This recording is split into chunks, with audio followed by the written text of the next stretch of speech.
સાનિધ્યમાં શ્રી દેવી ભાગવત કથાનું આવું સરસ મજાનું રૂડું ભવ્ય અને દિવ્ય આયોજન હોય ત્યારે મારા વાણીની શબ્દોની સરસ્વતીની વંદના કરતા પહેલા ડુંગરા ઉપર બેઠેલી અને મંદિરમાં બેઠેલી ભગવતીને ચરણોમાં વંદન કરું. તેમજ 9 દિવસથી ભગવતીના મને તમને ગુણગાન સંભળાવે છે.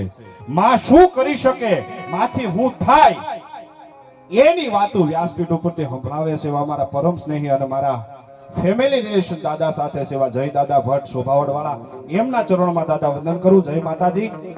અને અત્રે ઉપસ્થિત તમામ કલાવૃંદ, સરસ મજાને એવું મારુતિ સાઉન્ડ, રામધરી, આપ બધા ભાઈઓ બહેનો, વડીલો, બાળકો, યુવાન દોસ્તો, માના ઉપાસક, ભુવાશ્રી, તમામ ટ્રસ્ટીઓ, દાતાશ્રીઓ બધાયના ચરણોમાંથી વંદન કરી, બધાયની ઉપસ્થિતિમાં, બધાયના હૃદયમાં રહેલા આત્મા સો પરમાત્માને વાર વંદન કરી, તેમજ બીનાબેન અહીંયા એમને પણ વંદન કરી અને બધાયને મારા વંદન કરી. અત્રે ઉપસ્થિત તમામ માતાઓ, બહેનો, વડીલો, બાળકો અને બાળકો સાહેબ અત્યારે દાદા તમે જુઓ તો યુવા પેઢી કેટલી આવી છે.